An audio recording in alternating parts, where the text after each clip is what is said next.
Hey, it's Maximo and welcome to Maximo's Travels. It's our last day in Las Vegas and unfortunately the heavens have opened up and it's been raining heavily.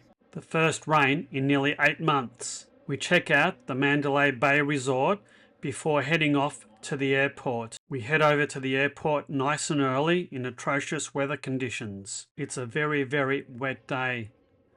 All seems fine as we're having a couple of drinks and something to eat in the airport lounge until we receive notification that our flight's been cancelled. We then have to try and retrieve our luggage and rebook our flights. Unfortunately, we can't get a flight until the next morning, which means spending an extra night in Las Vegas. The next day, we head to the airport nice and early and manage to get a flight out to LAX. After some delays, we finally leave Las Vegas. We spend nearly 12 hours at American Express's Centurion Lounge at LAX Airport. We finally board our Qantas flight back home to Melbourne, tired and emotional. Join me on this drama-filled and frustrating episode as we try to leave Las Vegas.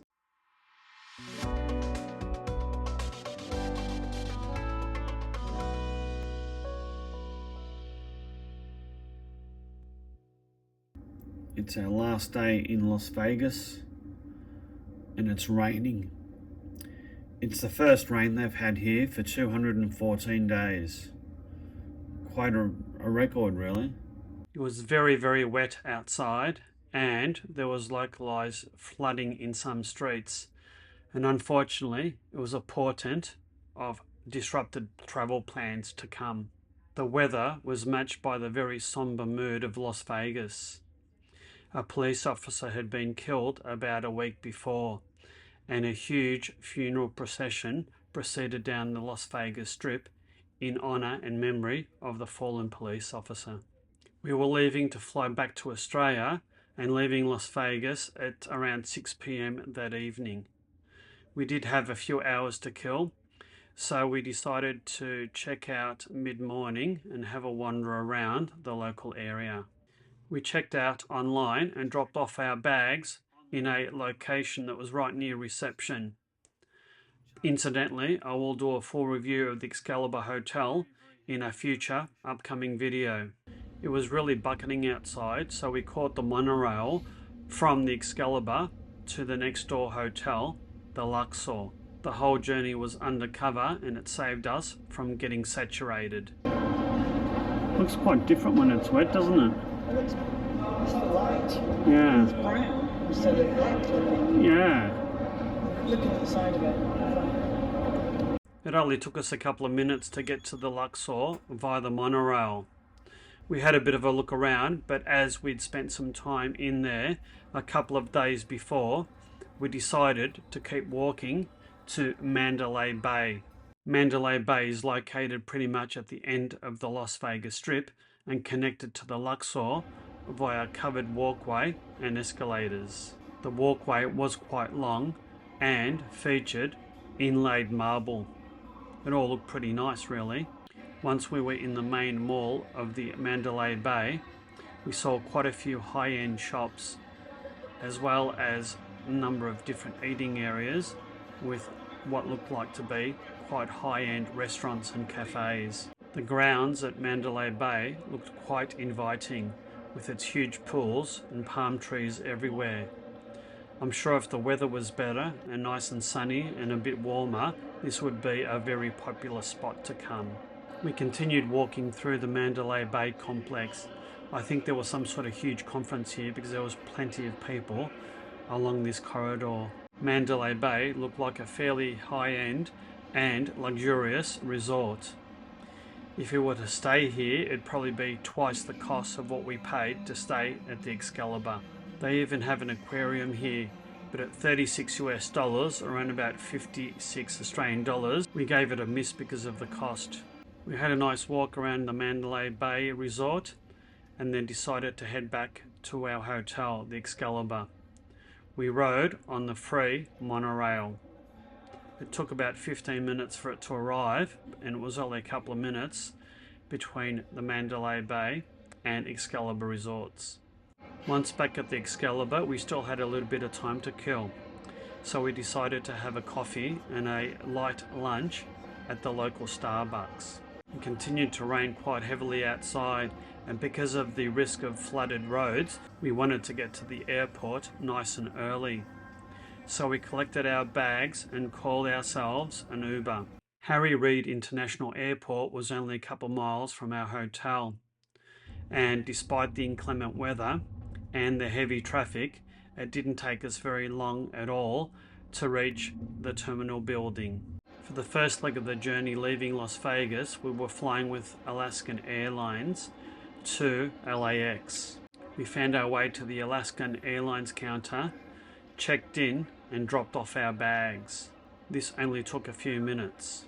In our hotel room on the news, we'd heard there'd been fairly severe weather in the north of the United States, which resulted in many cancelled flights. We checked out the departures board and did notice that one or two flights were cancelled, but thankfully none of the Alaskan Airlines flights were at this stage. But the weather in Las Vegas was still looking fairly average. So we looked around for a lounge that would accommodate us and walked past quite a few slot machines. I wasn't banking that you'd still be able to gamble within the airport of Las Vegas Airport.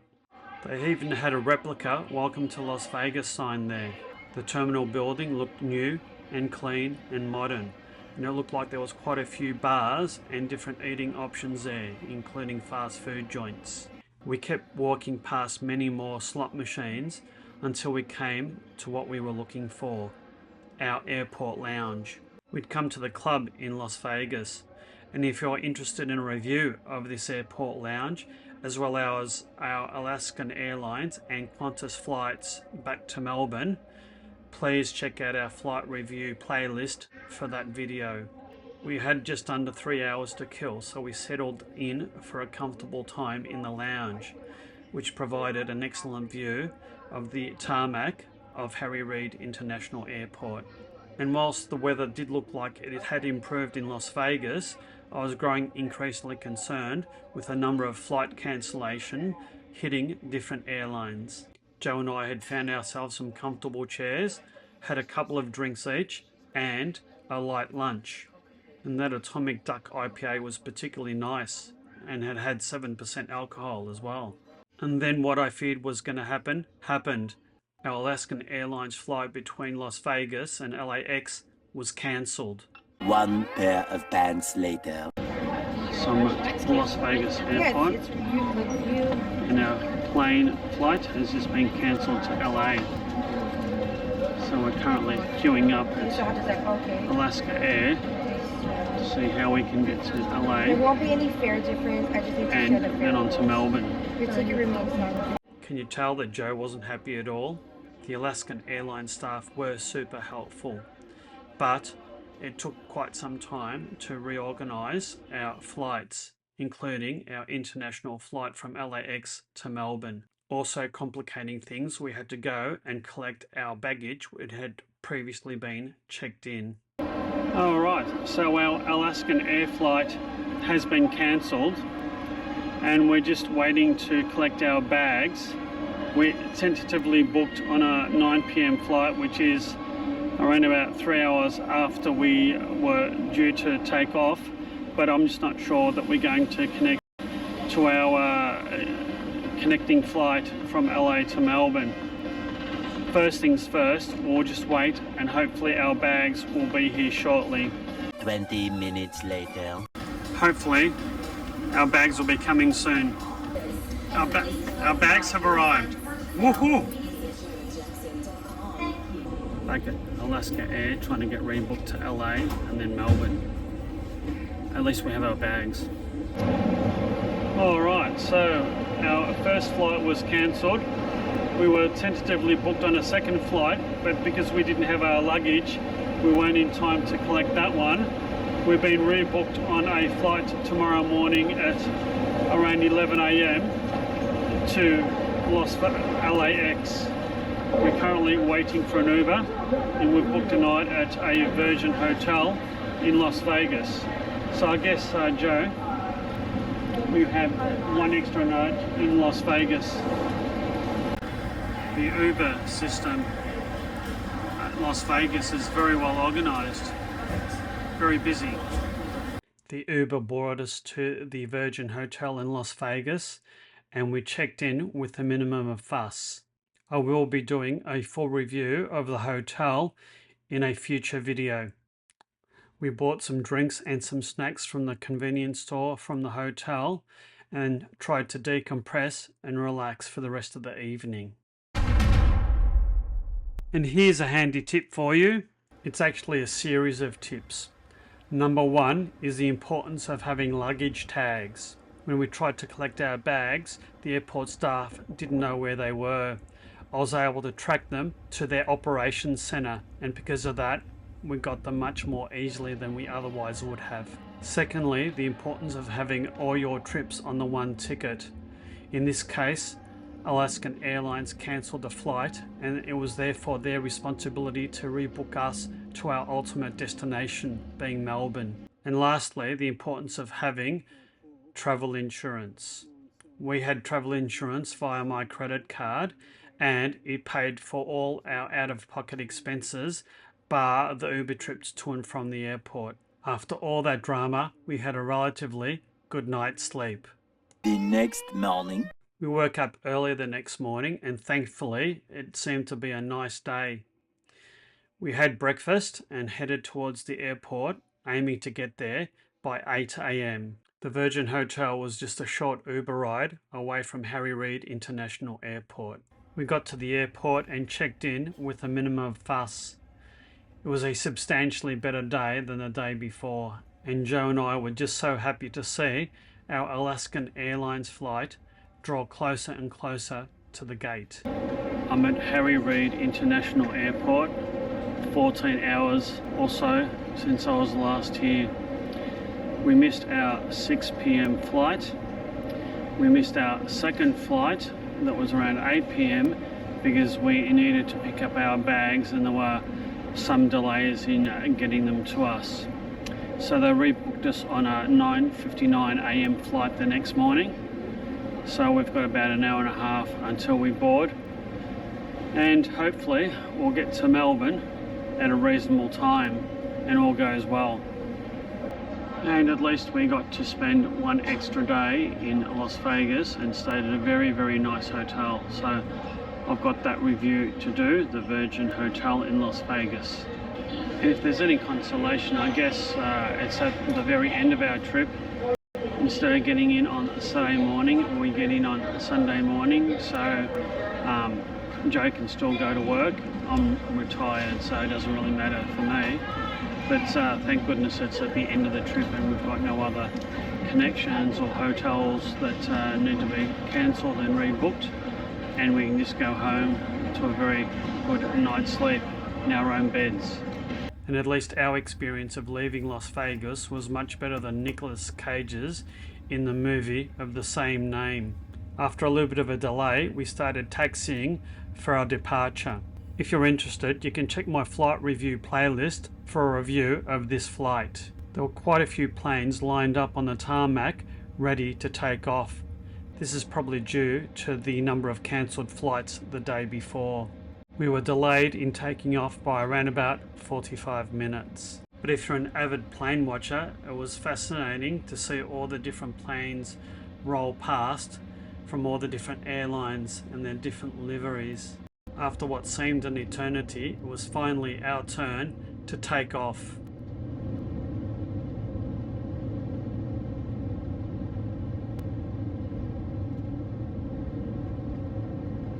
It was an uneventful and fairly short flight of only about an hour and 20 minutes. It didn't feel like it was very long, and we were approaching the outskirts of Los Angeles. We finally arrived at LAX. We arrived at Terminal 6, and the Tom Bradley International Terminal was around about 1 mile or 1.5 kilometers away, along a series of long corridors. Our bags had been checked all the way to Melbourne, so we didn't have to worry about dragging those along, and the corridors were in a secure area, so we didn't have to scan our hand luggage through security again, thank goodness. There were plenty of signs in the corridor and it was relatively easy getting there, but it did take us around about 25 minutes to try and navigate ourselves from Terminal 6 to the international terminal. And that Qantas sign meant we were on the right track. This looks like the Tom Bradley International Airport. We found the international terminal fairly easily, as we did the American Express Centurion Lounge. As we had a 12-hour layover, I wasn't quite sure whether they'd let us stay in there for that amount of time. Thank goodness they did. They do accept quite long layovers for international flights. So I'm at the Centurion Lounge at LAX. The time is around about 2:30 p.m. We've been here for about 3 hours. We've only got around about 9 hours to go. Just went to the duty free. It was incredibly expensive, so I didn't buy anything. Hopefully I'll be able to get something in Melbourne duty free. And we've just found out that Joe and I aren't sitting together. We're in separate seats, 10 rows apart, and both on the aisle. So yeah, the price you pay for missing the flight, I guess. And we're not going on the Airbus A380, we're going to be on a Dreamliner 7879. I was looking forward to the A380, haven't been on one for quite a few years. Oh well, maybe next time. 5 hours later. 8 hours into my layover.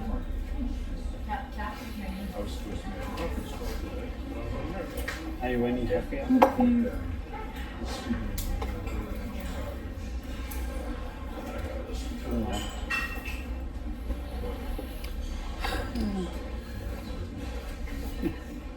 3 hours later. Just before 10 p.m. we were called to board the flight. The flight was due to leave at 10:30 and it did leave a few minutes behind schedule. That was a very long and tiring layover, but at least we were able to ask the staff at the gate to seat us together even though we didn't have a window seat. We'd also like to welcome back our Qantas onboard frequent flyers on this flight down to Melbourne. Please now place your bags either underneath the seats in front of you or into the overhead lockers. Joe and I were just so happy to finally depart LAX. About 24 hours late and a bit tired and a little bit emotional. I was even able to get a couple of hours sleep on this flight. I will do a full flight review of the Alaskan Airlines as well as Qantas flight from Las Vegas to LAX and LAX to Melbourne in a future upcoming video. And just like that, our 3.5-week holiday to the US was over. We'd had such a fabulous time and seen so many fantastic attractions and ticked off quite a few items off our world travel bucket list. I do hope you've liked this video. If so, please consider hitting that like and subscribe button. Hit that notify bell so you'll never miss another upcoming video. If you'd like to support my channel, please consider buying me a coffee or hit that super thanks button. Look out for my next couple of videos being hotel reviews and a flight review to close out this USA series. Thanks so much for watching. Bye now.